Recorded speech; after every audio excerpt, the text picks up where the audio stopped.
The following conversation with Ariel Goldberg took place on Manhattan's West Side on February 27th, 2023. Ariel Goldberg is a writer, curator, and photographer working with trans and queer lineages in photography. Their recent exhibition, Images on Which to Build, presents a range of practices intended to foster enduring social bonds within the historically menaced trans and queer communities.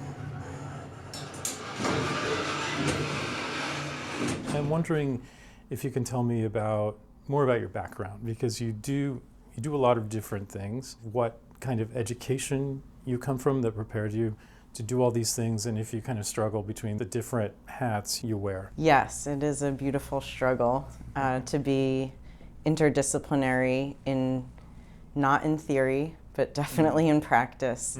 I think that my education was also very much informed by growing up in a very secular but also pretty Jewish Reconstructionist community. I went to Hebrew school, so I was always even outside of school learning this other thing or participating in that world. And Jewish culture is very studious, I guess. Yes. When I left photography school at NYU, I knew that photography was changing dramatically, and I was really interested in what was at the edges of photography, and for me that was poetry and writing and experimental writing. So I was also an English major. A kind of archivist mentality. You seem to retain a lot of information. I'm wondering what your process is like when you sort of decide to take on a project like Images on Which to Build. How much time are you spending sifting through archives? I imagine a lot. Yes, I guess this project started in 2018, so it's been 5 years. The sort of research at archives takes so many different forms. It really depends on the person that I'm in conversation with, and I am very much prioritizing artists, activists, archivists who are living.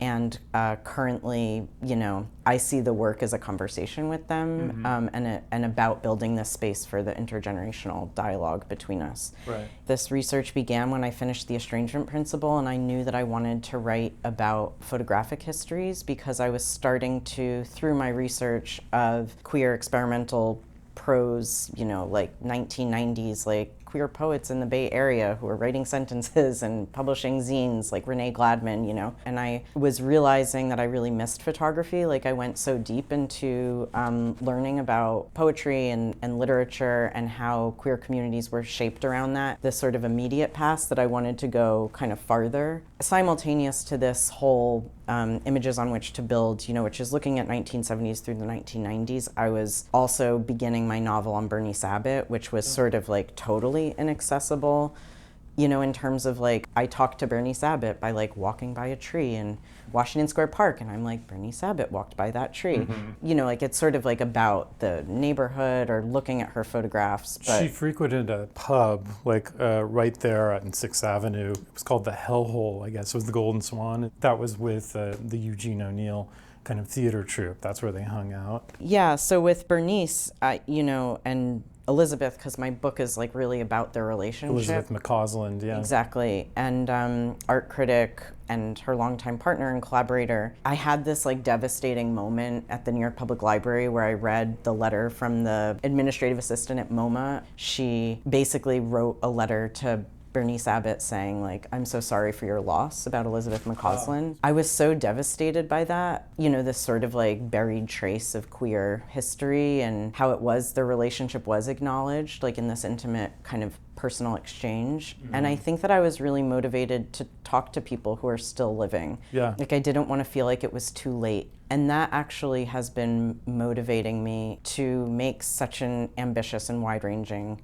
exhibition that is actually looking at over a dozen artists and multiple collectives. And I then, as soon as was in touch with Joan Byron Jeb, she was sort of where I started, I realized that I needed to talk to lots of people, because this time of lesbian and then queer photographic practices were all sort of produced in a collective spirit. Do you want to talk about how the members sort of found each other through these events, such as slideshows and circulating pamphlets and so on?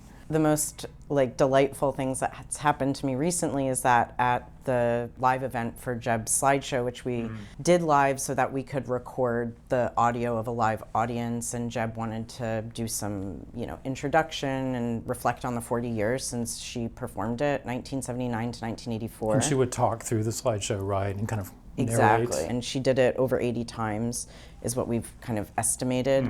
It was always changing. She was always soliciting work. She did photography workshops. That's one project where the idea of presenting photography was very much about presenting your peers' work and also presenting historical images. Like Bernice Abbott was in that slideshow. Right. I was able to create a stronger tie to Bernice's generation through learning about the longing and the attempts of this new generation of recently out, very politicized lesbian feminists like Jeb, and T. Corinne also did a lot of work trying to historicize Bernice Abbott that's as yet unpublished. There's a parallel with analog photography, before digital, not just in terms of how quickly you could take an image and see what you had, to go into the darkroom and develop it and do all those things, but also the distribution. I'm super interested in giving people a sense of the tactile nature and to go back in time. I think that where we really think about the materials and how the materials forged a lot of relationships. People had to build their own darkrooms. Diana Solis built a darkroom at Mujeres Latinas en Acción in order to teach a photography workshop there, because black and white darkrooms were relatively easy to build, but also because a lot of these materials you couldn't depend on bringing to a lab, and you needed a private space to develop your own, right? Yeah. Yes, absolutely. Yeah. Speaking of time capsules, the best way to get into a time capsule is actually just to handle materials from another time. You learn so much about what you're studying just by what kind of paper it's on and how it's printed and what someone did to mount it, or all these different, what they wrote on it, all kinds of things. And it occurs to me that there must be just sort of masses of piles of paper that are accumulating that people are taking a lot of great loving care to preserve, and a lot of the people associated with images are essentially archivists, right? That's their identity in a certain way. When I began this project, the first archive that I had visited was Joan Byron's Papers at Smith, and she was actually had not yet donated her photographic materials. I was looking mostly at the letters or the planning, or the photo releases are very interesting to me. That's what I'm looking for, correspondence, journals, and photo releases. But some photographers didn't keep journals. The next photographer that I did a real deep dive with is Diana Solis, and that looked totally different than going to Smith's archives. And for about 3 years, we looked at photographs that they were in the process of digitizing together, and Diana is in the process of basically going through boxes, really well-preserved boxes of negatives that were in storage with about 30 years, 8,000 negatives that document all sorts of social movement life in Chicago and Mexico City, and it's sort of like a photography exhibition within the exhibition. Right. And Diana is somebody who in Chicago has done a lot more than just taking pictures. She's also been kind of a painter, and but also kind of a progressive educator, a community organizer. Yes. Diana is a teaching artist. In one of the most astounding things to me as an educator is that Diana Solis works with literally every age group.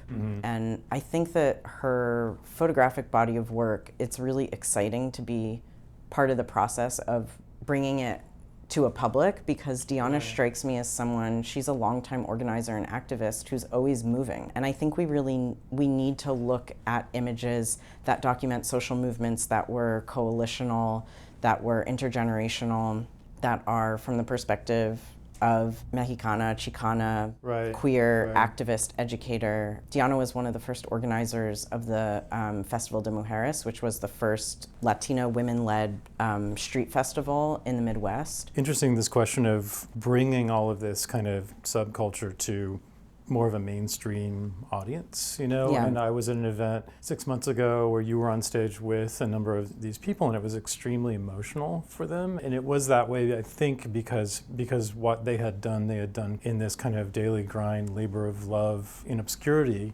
And then here it was being sort of admired and appreciated by a very mainstream audience. I think that I'm so immersed in these worlds. Right. And this was a you know, like with my first book, The Estrangement Principle, it was about, you know, like a queer zine from 1996. And I'm like, this is so important. And, you know, like I name people as if everyone knows who they are, right? Because when people talk about like Frank O'Hara, they're not like, this gay poet who, you know, worked at MoMA, who is, you know, like they're not like qualifying it all the time. And I think that like that's part of my like sort of like pushing, like why aren't the artists that are featured in the exhibition, you know, in the mainstream? It's not because of them, it's because of, you know, the blind spots of the mainstream or the ways that lesbian activists were not necessarily thought of as producing important cultural work, and it turns out they were. And also even the biases against women. I mean, the Mapplethorpe scandal from 1990 was huge, and everyone talked about him, and meanwhile there was a sort of other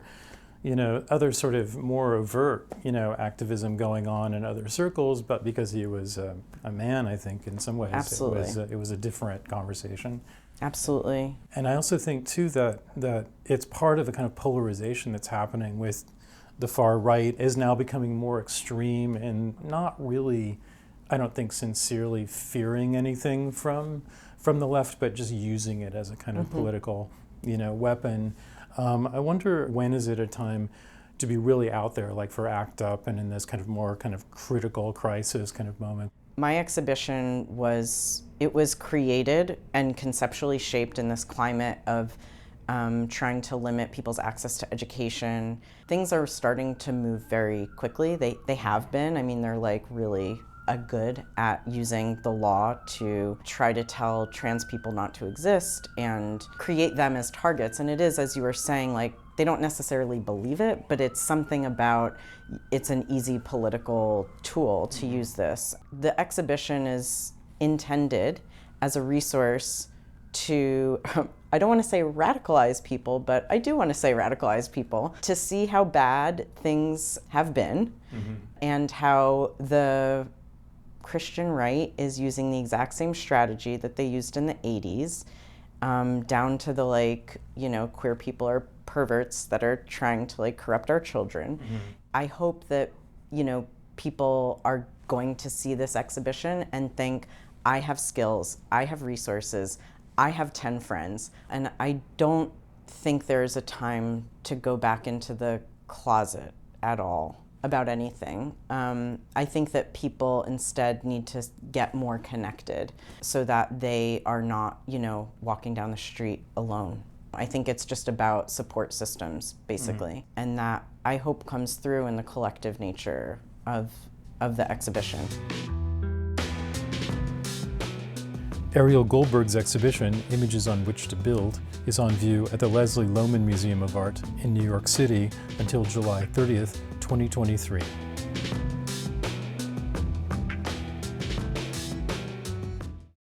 The following conversation with Ernesto Villalobos took place on Manhattan's West Side on February 22nd, 2023.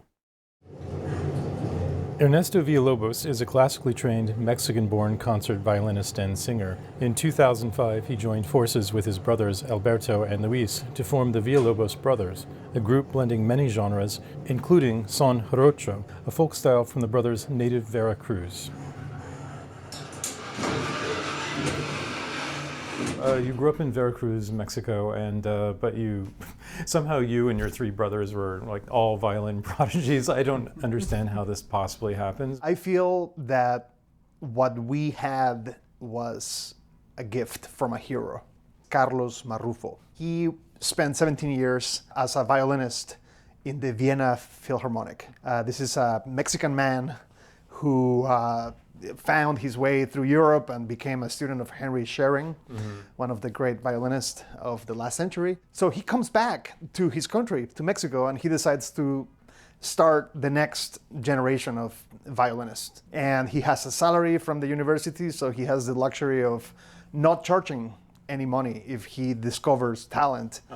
And my mom brings us at 7 a.m. sometimes, just to fit us into his schedule. And he starts teaching us, you know, for half an hour, something like that. I am the first one, then my brother, then my second brother. Was your mother some kind of stage mother and was like pushing this, or was it just natural talent? My mom is a Montessori teacher. Oh, okay. And I think what happened was she found the right person.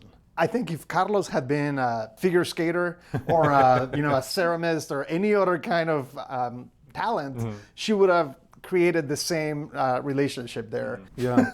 And all of you went to extraordinary places and studied classically. You came to New York on Fulbright. One of your brothers went to Brussels, one went to Germany. You all studied with amazing people.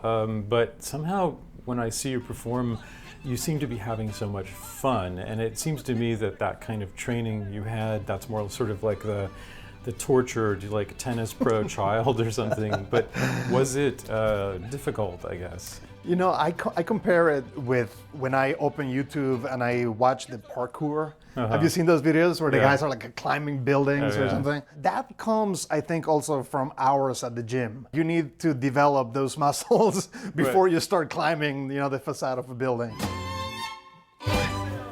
It's creating the tools, it's creating the technique, spending the time practicing those scales, and that's one of the things that really scares me about raising a daughter in New York City, is that I see the budget for arts and education diminishing dramatically. So we're part of something called Midori and Friends. And I don't know if you're familiar with Midori, but she was violinist. Yeah, exactly. Japanese. And she has a phenomenal program where she brings musicians such as ourselves into public schools, and we perform for kids and hopefully inspire them to take up a classical instrument, the violin, or sing. But it's not enough. This kind of performance seems to have replaced the education, what we are talking about, right? Well, people are wanting to take shortcuts. They don't want to go through the sort of whole education. They just want to get right to the sort of YouTube sensation. Absolutely. The immediacy of the reward has superseded, right, the growth that is needed. You need to water that plant every day, right, until you have a beautiful tree. And mature. You had some break and you got on stage at Carnegie Hall with your brothers, and then at that point you started transitioning to maybe a sort of a synthetic or a blended style that all your own, I suppose. How did that happen? It skipped a generation. So my parents, my dad is a chemical engineer, my mom is a Montessori teacher, but my abuela, she was really the musician in your grandmother. My grandmother, and she was completely self-taught. She would play the accordion and the guitar and sing, and we would just hang out around the kitchen table and pick up all these melodies. So when she started getting older and we had the chance of bringing her to New York to perform with us at Carnegie Hall. Oh, wow. So like having her at the at the big stage, and this was part of a Calpulli Mexican dance concert. I was the director for the dance company, so I was in charge of the music. It was very creative, it was amazing, and as part of that I said, why don't we bring Abuela from Mexico and have her sing, And I remember when she first set foot on that massive stage, like I was just scared? watching her, I was, expecting maybe a little trepidation and she was so confident, so full of life, she's like, where is my microphone, hijo? I cannot sing without a microphone. She's already a diva at that point, right? Oh my goodness, yeah. So there's a style of music, it's called son jarocho, right? Jarocho, yeah. Jarocho is like a folk music that's from the region of Mexico, right? Yeah, Do you want to describe what that is? Son jarocho means to me community. It's music that happens as a community jam session. And it happens at something called Fandangos, like the app that you use to buy movie tickets. It's called a Fandango. And Fandangos happen over many nights. People party, people dance. The point is, bring your jarana, which is the guitar, and have fun. Quite repetitive and simple, because a lot of people need to play them. Coming in and coming out. Coming in and coming out over many hours, which is something that I miss so much. The closest thing that I've found here is in the Bronx. There's Irish jam sessions, right? And even those don't go on for 3 nights. In the Spanish way, right? Yes. But so what a fandango is really that, is a combination of traditional Veracruzian instruments and people of all ages and different backgrounds coming together to play those ancient songs, that have been passed through generations. And so this is maybe the spirit of the Fandango at the Wall, this performance organized by Arturo O'Farrell, right? Absolutely. And you won a Grammy for your participation in that? Absolutely, yeah. How did that happen? So we ended up writing 2 songs for this incredible production, incredible project. Really, the seed, the originator was Jorge Francisco Castillo, who is a genius librarian in Tijuana. He loves son jarocho, owns several jaranas, and he is like, you know what? Let's walk up to the Friendship Park. It's the only park where you can actually touch the wall and where you can actually see maybe the other person across the wall. And you know, the grate is so tiny. The tip of your pinky is the only thing that can connect through the wall. Right. And it's the most beautiful expression of the 2 countries coming together. He invited us to join him to sing, perform, and dance. And that wall built to divide us was transformed into something that unites us. My family is on the other side. We have international musicians, and most importantly, he brings his big band, the Afro-Latin Jazz Orchestra. Right. It ended up being an HBO Max documentary. Hoy traemos nuestra rima y ponemos la tarima entre San Diego y Tijuana. You've developed a style of violin playing that's called a fast chatting violin. So fast chatting for me means when I am on a stage and we have an open solo, right? And I am kind of having a conversation with my brothers. If you think that I talk fast in English, in Spanish, it's like spitfire, right? Like we're just like bouncing ideas. And this is one of the things that I love about playing with somebody that you've been playing for 30, 35 years. You know, it's like, man, I know what you're gonna say and I can kind of anticipate where you're gonna go. Finish each other's sentences. Yes, exactly. And if you're doing a melody, then maybe I'll do a texture. And if you're doing a texture, then maybe I'll do a harmony. You know what I mean? So that the 3 of us can fit.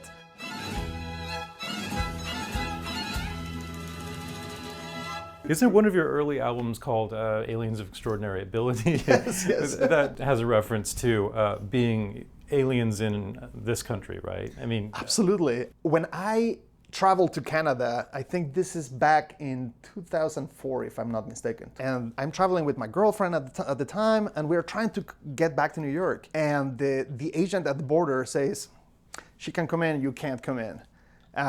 You know, we suspect that you're a musician and that you're, you know, working. We cannot prove it, but you're gonna stay in Toronto. You know, I had to apply at that point for the artist visa. And when it finally arrived, on the passport it says Alien of Extraordinary Ability. So that is the official title, and we found it so hilarious that we decided, let's just name our album this. This is great. And the 3 of us passed through that category, you know, of being aliens of extraordinary ability.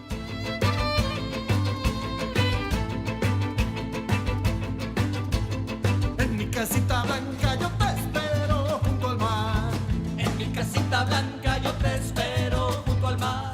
of course there are educated, talented people from all over the world, you know, but these stereotypes take hold and are used in such negative political ways. So I mean, you're very conscious of that, obviously, in your not only in the naming of the album now, but also in the songs you've done. Like, you've dealt with like immigration issues and police brutality and, you know, the kidnapping of the students in Mexico. Yes. And you want to talk about some of those things. How do you incorporate that into the music? First of all, you know, the political wedge issue, you know, is going to be part of our lives, whether we like it or not, you know. And I think as musicians, as artists, we can choose to have that kind of soft diplomacy, you know, through the arts, through music, Right. where sometimes it's not even necessary to open our mouths. When we actually start putting words into songs, then we are in a new territory, you know, because music has this kind of universality to it, right? No busco la fama, sino llegar a tu conciencia. Busco inspirar a aquel que piensa que su destino es azar. We're singing for the most part about us, but also in a very universal way. I am married to a Russian citizen, right? We are firmly against the war, what is happening in Ukraine. My daughter is born here in New York. So, you know, all of a sudden we are this international family where citizens of New York, citizens of the world, really, Right, you know? right.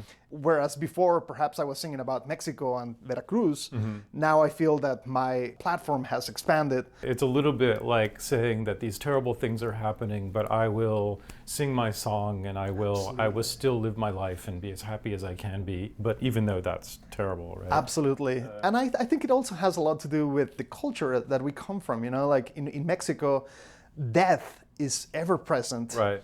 And it's celebrated.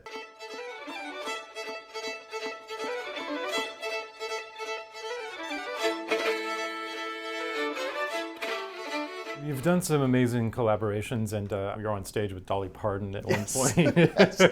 Yes, in Tennessee. My brother Luis just recorded with Bruce Springsteen. Oh, Yeah. one of the collaborations I noted though was the band called the Schul Band, which is like a klezmer band, right? Yes. And you did a concert at Auschwitz and Birkenau camps. That sounds intense.